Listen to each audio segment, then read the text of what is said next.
നമസ്കാരം, എല്ലാവർക്കും എൻ്റെ ചാനലിലെ പുതിയൊരു വീഡിയോയിലേക്ക് സ്വാഗതം. അപ്പോൾ ഇന്നത്തെ ദിവസത്തിൻ്റെ പ്രത്യേകത എല്ലാവർക്കും അറിയാമല്ലോ. ഇന്ന് മാർച്ച് 8 അന്താരാഷ്ട്ര വനിതാ ദിനമാണ്. ഇങ്ങനൊരു ദിവസത്തിൽ നമുക്കറിയാം നമ്മുടെ രാജ്യത്ത് അല്ലെങ്കിൽ ഈ ഒരു ലോകത്ത് തന്നെ ഒരുപാട് സ്ത്രീകൾ അവരവരുടെ ജീവിതത്തിൽ മറ്റുള്ളവർക്ക് പ്രചോദനമാവുന്ന രീതിയിൽ ഒരുപാട് കാര്യങ്ങൾ ചെയ്യുന്ന ഒരുപാട് മഹത് വ്യക്തിത്വങ്ങൾ ഈ ലോകത്ത് നമ്മുടെ ഇന്ത്യയിൽ തന്നെ എടുത്തു പറയേണ്ടത്തക്ക രീതിയിലുള്ള ഒരുപാട് വനിതകളുണ്ട്.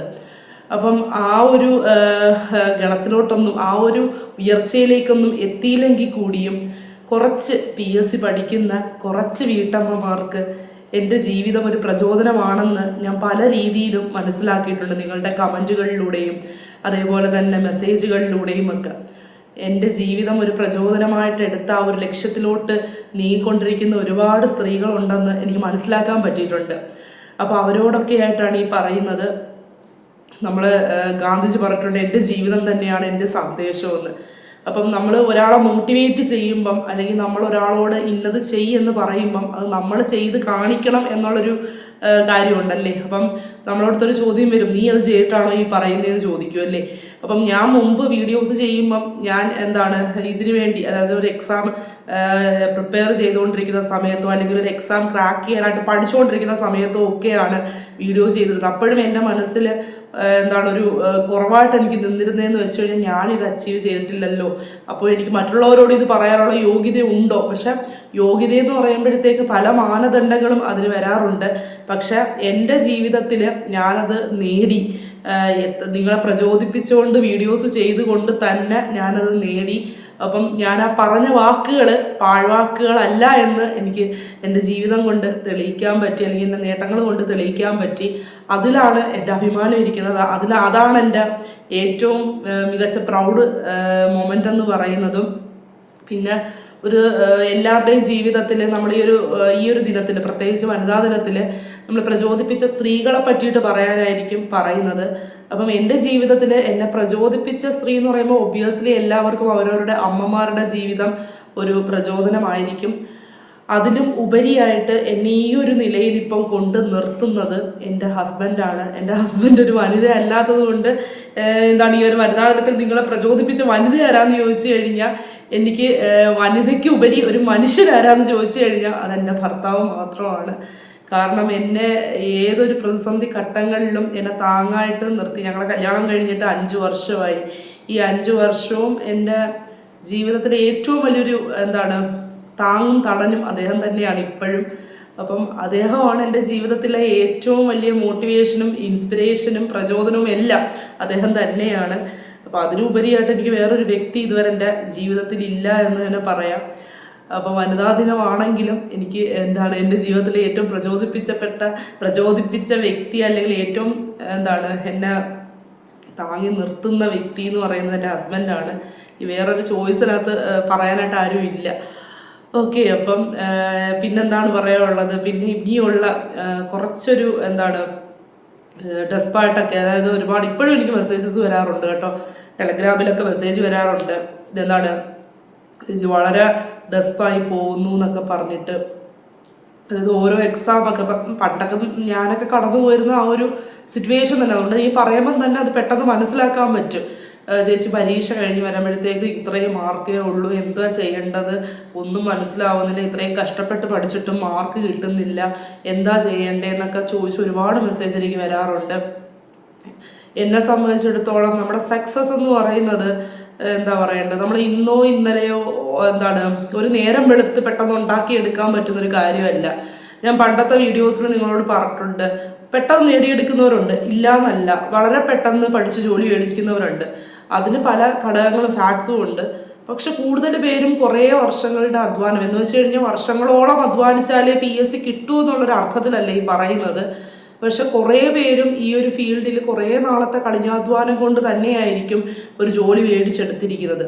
അതിൽ ഏറ്റവും വലിയൊരു ഉദാഹരണമാണ് ഞാനെന്ന് പറയുന്നത്. കാരണം എൻ്റെ വർഷങ്ങളുടെ, ചിലവരൊക്കെ കമൻറ്റിലൂടെ ചോദിക്കാറുണ്ട്, ചേച്ചി ഏത് വർഷം അല്ലെങ്കിൽ എത്ര വർഷം കൊണ്ട് പഠിക്കുന്നുണ്ടായിരുന്നു, ഏത് വർഷമാണ് പഠിച്ചു തുടങ്ങിയതെന്നൊക്കെ.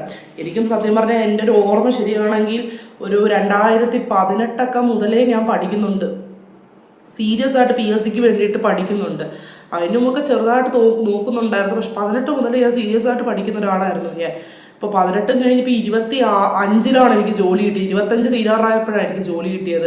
അപ്പോൾ നിങ്ങൾ ആ വർഷങ്ങളുടെ കണക്കൊന്നും എടുത്ത് നോക്കി, 7 വർഷം. ഒരിക്കലും ഇത്രയും വർഷങ്ങൾ ഇതിനു വേണ്ടിയിട്ട് സ്പെൻഡ് ചെയ്ത് കളയണമെന്നൊരു അർത്ഥത്തിലല്ല ഞാൻ പറയുന്നത്. എന്നെ സംബന്ധിച്ചിടത്തോളം എനിക്ക് ഗവൺമെൻറ് ജോലി മേടിക്കുക എന്ന് പറയുന്നത് എന്താണ് എൻ്റെ ജീവിതത്തിൽ ഒരു തീരുമാനമായിരുന്നു. അതാണ് ഏറ്റവും ഉചിതമായിട്ടുള്ള വേർഡെന്ന് പറയുന്നത്. അതായത് ഗവൺമെൻറ് ജോലി മേടിക്കണം എന്നുള്ളത് എൻ്റെ ജീവിതത്തിലെ ഒരു തീരുമാനമായിരുന്നു. ഇത്രയും വർഷങ്ങൾ ഇതിനു വേണ്ടി ഇരുന്നെങ്കിലും എനിക്കത് കിട്ടത്തില്ല എന്ന് ഞാൻ ഉറച്ചൊരിക്കലും വിശ്വസിച്ചില്ല. പിന്നെ ചില ഘട്ടങ്ങളിൽ ഈ മെസ്സേജ് അയക്കുന്നവരുടെ കാര്യം ഞാൻ പറഞ്ഞില്ല. ചില ഘട്ടങ്ങളിൽ ചില പരീക്ഷ എഴുതിയിട്ട് വരുമ്പം പ്രതീക്ഷിക്കുന്ന സ്കോർ ചെയ്യാതായിട്ട് വരുമ്പോഴത്തേക്ക് ചില സമയത്ത് തോന്നിയിട്ടുണ്ട് പറ്റിയ വേറെ ഏതെങ്കിലും ഫീൽഡിലോട്ട് പോകണോ എന്നൊക്കെ തോന്നിയിട്ടുണ്ട്. എന്നാലും അതിനൊരു മറുപുറത്ത് എനിക്കൊരു വിശ്വാസം ഉണ്ടായിരുന്നു, ഞാൻ ഇത് നേടിയിരിക്കും എന്നുള്ളതൊരു വിശ്വാസം ഉണ്ടായിരുന്നു. പിന്നെ ഏട്ടൻ എന്നെ കല്യാണം കഴിഞ്ഞതിന് ശേഷം ഏട്ടൻ പിന്നെ നന്നായിട്ട് എന്നെ സപ്പോർട്ട് ചെയ്യുന്നുണ്ടായിരുന്നു. എന്ന് വെച്ചാൽ ഞാൻ പണ്ടും പറഞ്ഞത് സാമ്പത്തികമായിട്ട് ഒരുപാട് ബുദ്ധിമുട്ടുകളിലാണ് ഞങ്ങൾ ജീവിച്ചുകൊണ്ടിരുന്നത്.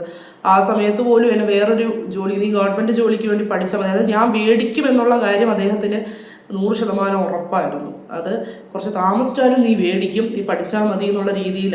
സത്യം പറഞ്ഞാൽ അതൊക്കെ ആ ഒരു സപ്പോർട്ടൊക്കെ കൂടി കൊണ്ടായിരിക്കും എനിക്ക് എത്രത്തോളം മോട്ടിവേഷൻ കിട്ടിയത്. അപ്പം ആ ഒരു കാര്യത്തിലൊക്കെ ആ ഒരു കാര്യത്തിൽ മാത്രം ഞാൻ ലക്കിയാണ്. സത്യം പറഞ്ഞാൽ ഒരുപാട് പേർക്ക് അത് കിട്ടാത്തൊരു കാര്യമാണ് സപ്പോർട്ട് എന്ന് പറയുന്നത്. സ്വന്തം വീടുകളിൽ പോലും സപ്പോർട്ട് കിട്ടാതെ ഈ ഒരു ഗവൺമെൻറ് ജോബിന് വേണ്ടി ട്രൈ ചെയ്യുന്ന ഒരുപാട് വ്യക്തികളുണ്ട്.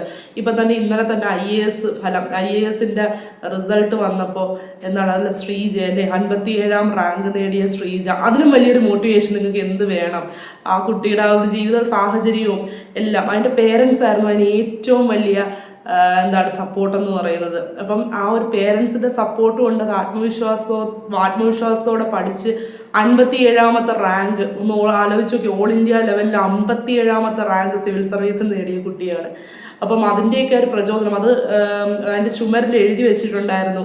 അത് ഒറ്റവെട്ടവേ UPSC എഴുതത്തോളം എന്നുള്ള ദൃഢനിശ്ചയം ഉണ്ടായിരുന്നു. അതേപോലെ അത് ശ്രീജ IFS എന്ന് അതിൻ്റെ പഠിക്കുന്ന ചുമരിൽ എഴുതി വെച്ചിട്ടുണ്ടായിരുന്നു.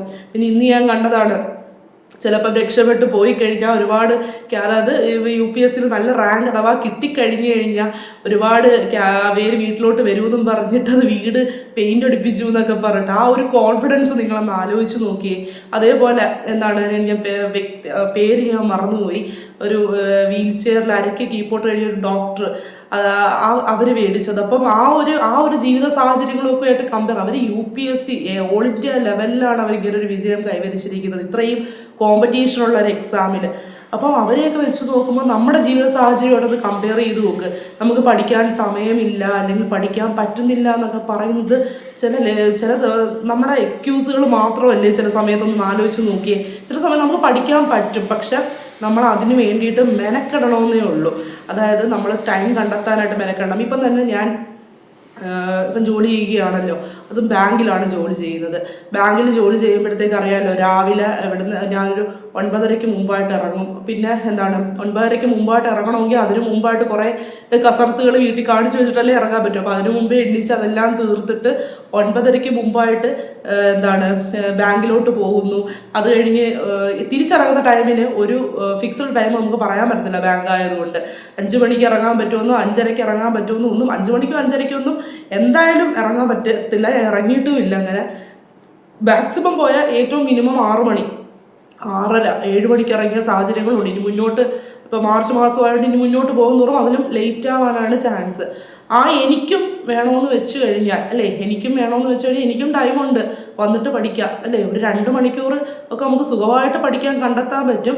പിന്നെ നമ്മൾ ആ ഒരു സമയത്തിനനുസരിച്ചിട്ട് നമ്മളെ കാര്യങ്ങളൊക്കെ സ്കെഡ്യൂൾ ചെയ്ത് നല്ല രീതിയിൽ ടൈമിംഗ് അറേഞ്ച്മെൻറ്റ് ചെയ്യണമെന്നേ ഉള്ളൂ. അപ്പോൾ അതിന് വേണ്ടിയിട്ട് ആദ്യം ഒന്ന് മെനക്കെടണം. അതായത് നമ്മുടെ കാര്യങ്ങൾ എന്തൊക്കെയാണെന്ന് നമുക്ക് മാത്രമേ അറിയത്തുള്ളൂ.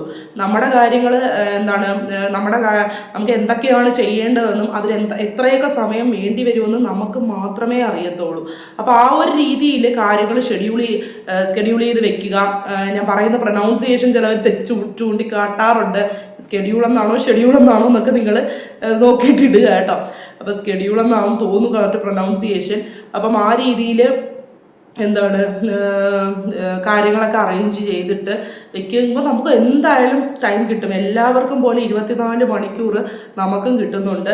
അപ്പം ആ ഒരു ആദ്യം നിങ്ങൾ ചെയ്യേണ്ടത്, ഈ പഠിക്കാൻ സമയം കിട്ടുന്നില്ല എന്ന് തോന്നണം, ഈ പഠിക്കാനെന്നല്ല ഏതൊരു കാര്യവും നിങ്ങളെ പാഷൻ അനുസരിച്ച് ചെയ്യാം, സമയം കിട്ടുന്നില്ല എന്ന് തോന്നുന്നവർ ആദ്യം ചെയ്യേണ്ടത് നമ്മൾ ഡെയിലി ചെയ്യുന്ന കാര്യങ്ങളൊന്ന് അറേഞ്ച് ചെയ്യുക എന്നുള്ളതാണ്.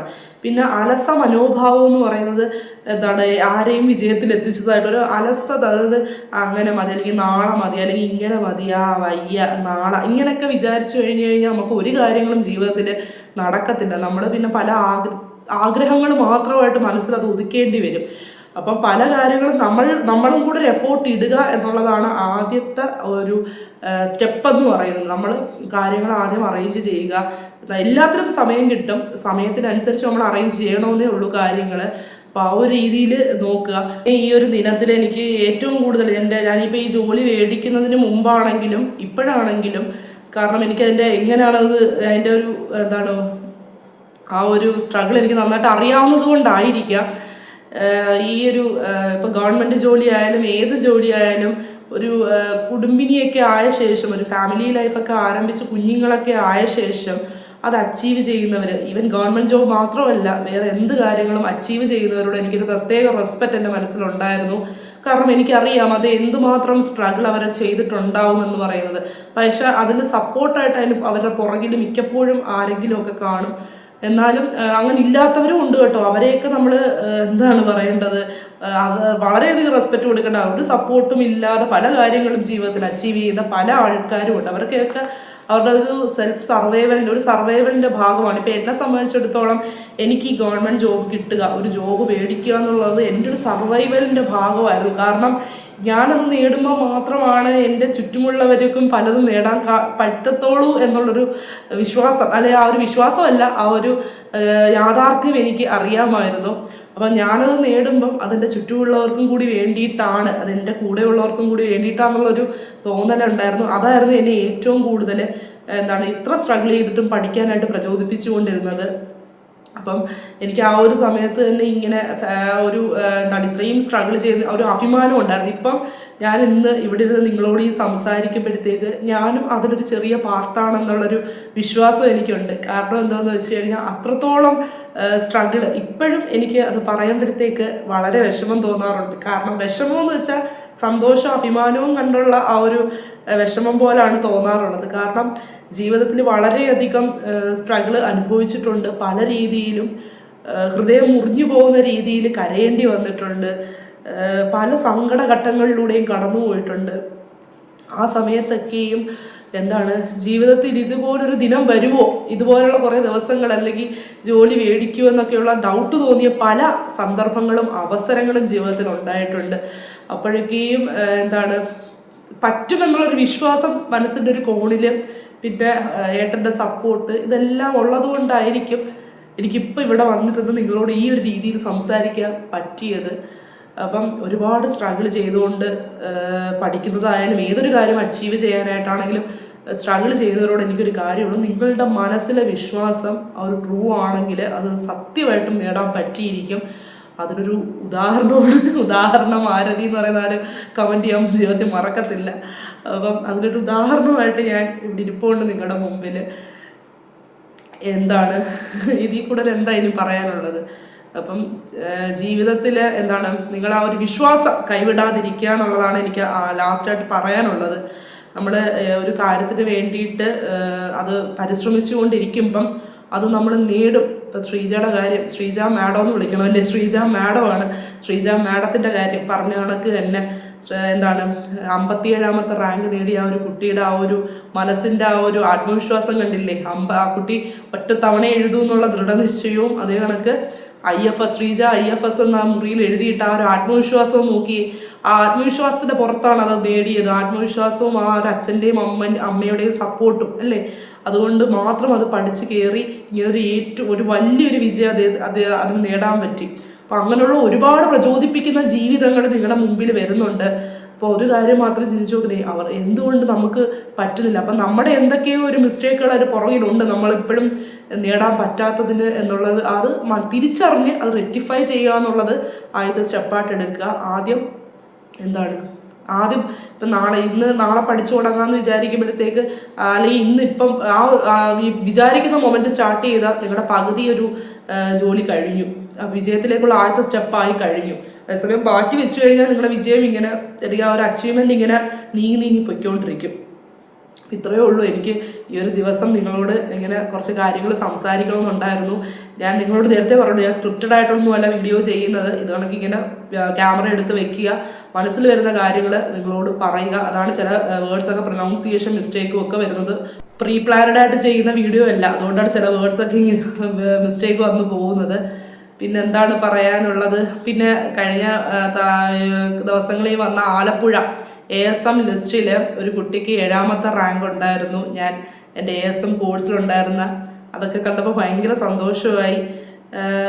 അങ്ങനെ സന്തോഷം ഉണ്ടാക്കുന്ന ഒരുപാട് കാര്യങ്ങൾ ഉണ്ടാവാറുണ്ട്. പിന്നെ സങ്കടം ഉണ്ടാക്കുന്ന കാര്യങ്ങളോട് ഇപ്പം എന്താണ് നമുക്കറിയാം, ഞാൻ ഒരുപാട് സ്ട്രഗിൾ ചെയ്ത് വന്നതായതുകൊണ്ട് ഇപ്പോഴും സങ്കടങ്ങൾ വരുമ്പോൾ വീണ് പോകാറുണ്ട്, മനസ്സ് വിഷമിക്കാറുണ്ട്. ഇപ്പം മനുഷ്യരല്ലേ, പറ്റിപ്പോകുമല്ലോ. എന്നാലും അതിൽ നിന്നൊക്കെ മുമ്പത്തെക്കാട്ടി ഒരുപാട് ഇമ്പ്രൂവ്മെൻ്റ് ഉണ്ട് കേട്ടോ. ഒരു കാര്യം ഒരു സങ്കടഘട്ടം വന്നു കഴിഞ്ഞാൽ എന്താണ് അതിനെ എങ്ങനെ തരണം ചെയ്യണമെന്ന് ഇത്രയും കാലത്തെ ജീവിതം കൊണ്ട് പഠിച്ചിട്ടുണ്ട്. അതുകൊണ്ട് കുഴപ്പമില്ല, ഹാപ്പി ആയിട്ട് പോകുന്നു, വേറെ പ്രശ്നങ്ങളൊന്നും ഇല്ല. അപ്പം നിങ്ങളും ഹാപ്പി ആയിട്ടിരിക്കുക. വളരെ ആത്മവിശ്വാസത്തോടു കൂടി നേടാൻ പറ്റുമെന്നുള്ള ഉറച്ച വിശ്വാസത്തോടു കൂടി പഠിക്കുക. ബാക്കിയൊക്കെ എന്താണ് കിട്ടും അല്ലേ, ബാക്കിയൊക്കെ കിട്ടും. പിന്നെ നിങ്ങൾ ചെയ്യുന്ന കാര്യങ്ങൾ ആത്മാർത്ഥമായിട്ട് തന്നെ ചെയ്യുക കേട്ടോ. ഞാൻ എപ്പോഴും പറയുന്ന കണക്ക് ആത്മാർത്ഥമായിട്ട് പരിശ്രമിക്കുന്നവൻ്റെ കൂടെ എപ്പോഴും ദൈവം ഉണ്ടാകും. നിങ്ങളുടെ പരിശ്രമം ഫലം കാണുകയും ചെയ്യും. അപ്പം ഇത്രയേ ഉള്ളൂ ഇന്നത്തെ വീഡിയോ. അടുത്ത വീഡിയോയുമായിട്ട് നമുക്ക് എത്രയും പെട്ടെന്ന് കാണാം. Bye bye.